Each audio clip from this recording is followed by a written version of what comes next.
Welcome to this week's episode of Pay Dirt. Today I'm going to be talking about apple trees, how to establish apple trees, how to maintain them, then the payoff that comes for the landowner. On the establishment side, I'm not an expert in that field, so I've relied on other people in the past. This is not a very complex thing. You just have certain steps that you have to follow, so I'm going to kick it over to Eli Cook.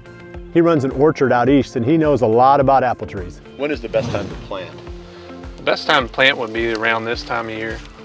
So this being the first week of March. First week of March, yeah. We're getting ready to plant next week, so as long as the ground's not too wet, if you plant when it's real wet, then you know, it can kind of compact and you know, inhibit your root growth. But you know, it's pretty dry right now. It'd be a perfect time to plant a tree. So. How do you guys put them in? We use a tree planter, but so you move the dirt and everything in? It's like a big giant subsoiler. It's got like a V blade on it and a seat on the back with two things here, so it actually makes us a big trench, and then we sit on the back and put the trees in. But we planted maple like that, and you know, just set them in one after another, every 6 feet or so. And it really does well with that because you're not creating. It creates a lot of room in there for the roots and stuff to get going. But and what spacing do you recommend for apple trees?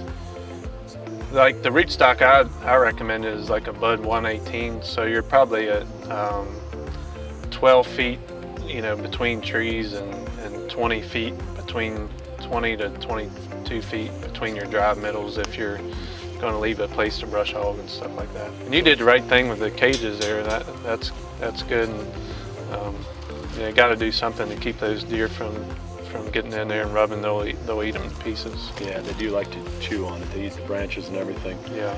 And then I put the plastic tubing on there. It was supposed to be to keep the rabbits from chewing the bark during the winter, I guess. Yeah. I don't know how useful that is, but that was one thing I read when I was planting, that you should. Yeah, you can do that, or we just take white latex paint with like a rubber glove and put a bunch of hot flakes in there and stuff like that, and then just kind of go up there and paint that trunk. That'll keep groundhogs, rabbits, anything from chewing on there.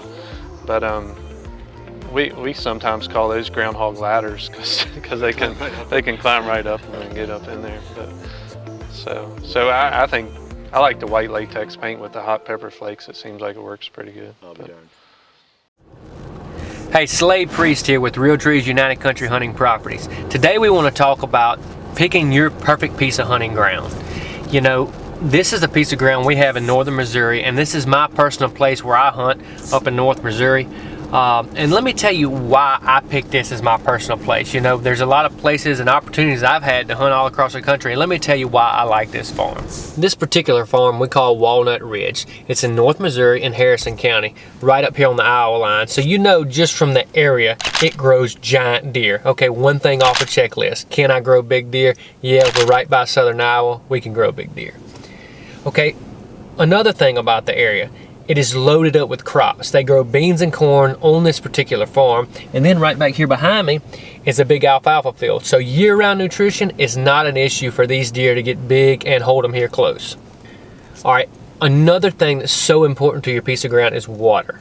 You know, deer gotta have water. Well, this particular farm, it's got a big lake right here, a couple small ponds, and a creek that runs year-round through it. So water, it's never an issue on this farm.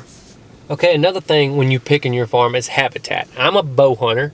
I do a little bit of rifle hunting, but for either works for this farm.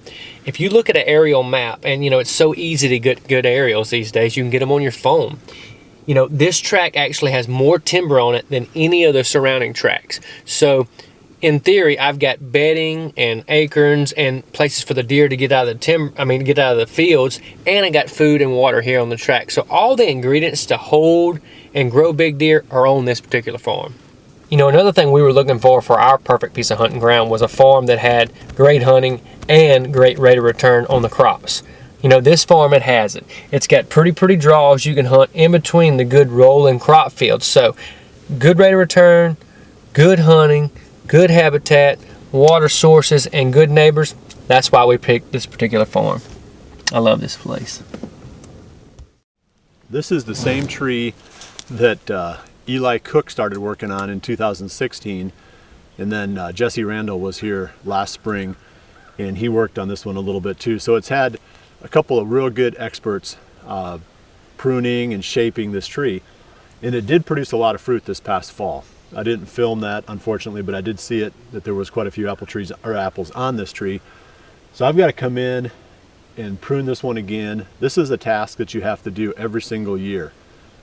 Pruning is not a one and done deal. You always have to go in and clean up the new growth that's going in the wrong direction. The whole goal is to clean out any branches that are going straight up or back into the tree, and then to spread the branches that are going somewhat outward so that they lay a lot flatter.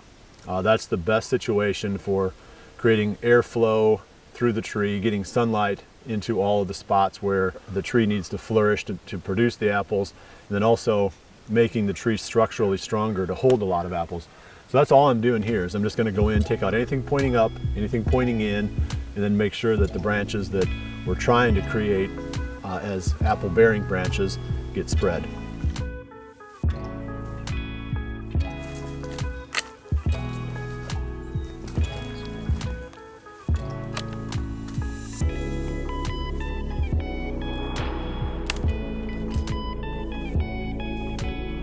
So you can see that's pretty easy. It took me about less than 10 minutes for this tree.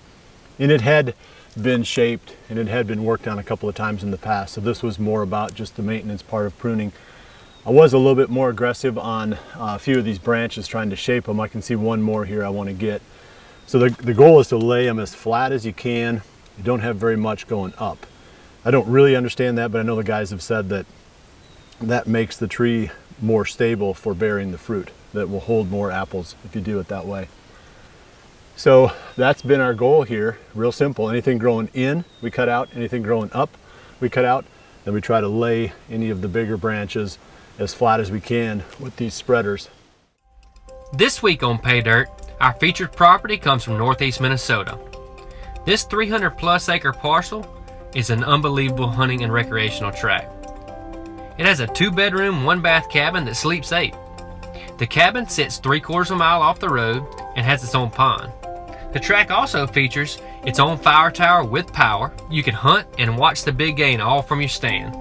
It also features a 150 yards electric shooting range, a pole barn, a garage, and a storage building. Sitting on the Pine-Aiken County line, this property also abuts the Solana State Forest, giving you 60,000 additional acres to go hunt and have fun on. Imagine hunting your own 300-acre parcel, having an unbelievable cabin, and having 8 enclosed box stands with food plots at each, plus 60,000 additional acres for you and your family and friends to go hunt on. This tract is truly one of a kind. If you like this property or properties like this anywhere in the country, check out realtreeuc.com today. Planting apple trees is one of the best investments you can make on recreational land. Not only is it good for the wildlife, we have a lot of apple tree production on this farm. I mean, the production per acre, the amount of tonnage of forage per acre that you get out of a good orchard is going to be way higher than anything else that you can plant. Plus the maintenance is lower compared to having to plant and maintain clover plots and other types of food plots. They're pretty in the spring, the flowers are beautiful.